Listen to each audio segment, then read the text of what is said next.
I have a story to tell. This is something that has carried with me through most of my life. It happened when I was in second grade.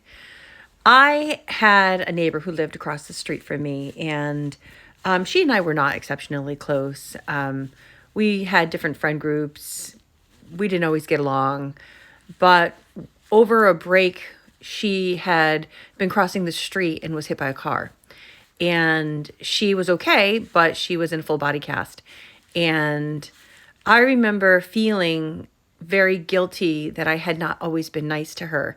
And so I thought that I would do something nice. And when she was transported back and was getting homeschooled at that time, which was a very rare thing when we're talking the 1980s, I thought that I would do something nice. So I went and I asked my teacher if there was something I could do. Could I go and get her homework to bring to her? Because I wanted to help her out. Well, my teacher, who wasn't really paying attention to anything that I said, which was another big problem in the 1980s, she just kind of shooed me along and said, yeah, fine, go do that. And so I went to her teacher, which was the next teacher across the hall, and I said, I'm here to pick up her homework. I want to bring her homework home to her. And the teacher looked at me and she's like, why are you here? I was like, well, because I'm picking up her homework. She's like, well, yeah, but she has other arrangements. Why are you here? And she got angry with me. And she dragged me kind of forcibly back to my classroom and got into words with my teacher saying, why are you sending her here? She has a tutor. She doesn't need somebody to bring her. Why is she here?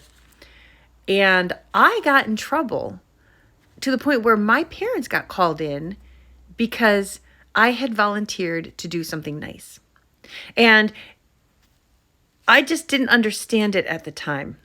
I didn't understand how my good deed and my intention of just trying to correct something that I hadn't always been nice, I wanted to do something positive.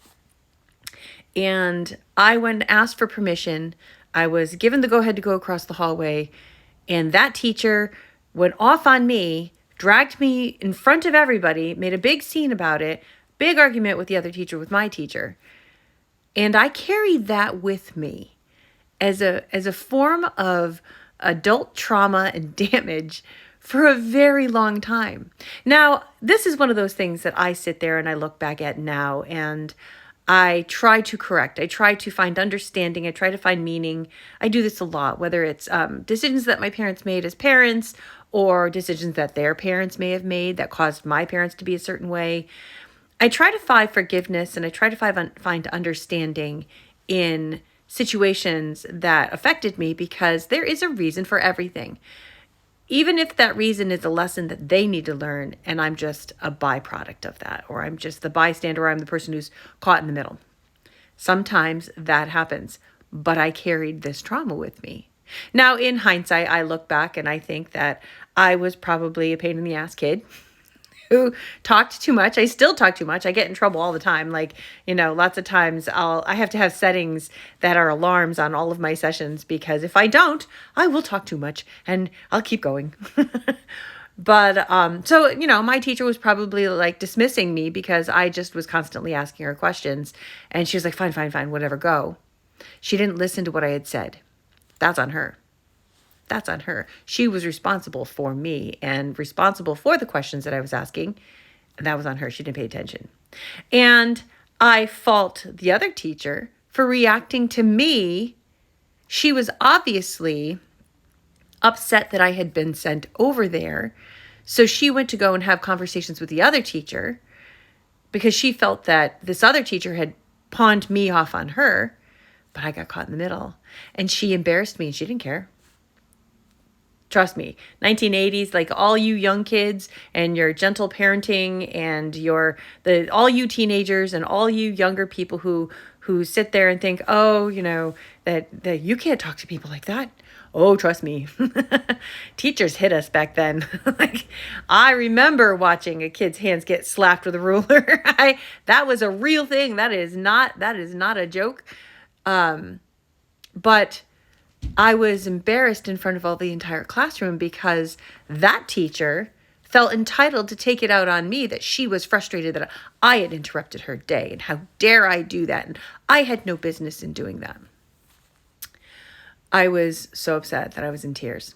And I remember getting picked on in the classroom for crying in the classroom. And that lasted for a while. That bothered me. But in that moment, I I realized that sometimes good deeds are not good deeds, and sometimes what you think you try to do is not the best of intent. The best of intentions don't always work out the best. I did go over and spend some time with this young girl. We never really did become close friends. We had mutual friends. We were never like, we didn't really hate each other so much anymore. But I would go over and just sit with her and color with coloring books. She couldn't really move much. It was very difficult. We'd watch a lot of TV. And so that part of our relationship healed. And I did that because I thought that if the teachers are going to be that mean to me, that maybe the teachers are being mean to her too. I remember feeling that way, even though she didn't really have any interaction with them. She had a tutor, but I didn't understand that concept. I was only in second grade. And I remember feeling like I needed to do this to be a good kid and to be a kind person. And but I have this memory of these teachers totally going off on me and taking their adult attitudes and their adult issues out on a child and embarrassing the child in front of all of the other kids. I remember crying. In fact, I'm pretty sure I got sent to the principal's office for that, which that's another story because our principal, he was the best. I am so thrilled that they ended up naming the elementary school after him, or somehow they did something where they named it after him because I loved him. He would see me sitting there in detention, which I was in detention a lot because I was always late for school. It's another latchkey thing. I need to set alarms for my sessions. I should have set alarms to turn off the TV and actually walk to school. I I walked to school when I was in kindergarten. So I was always late. But Mr. Stowe, he would sit there with me in detention and he'd teach me how to whistle.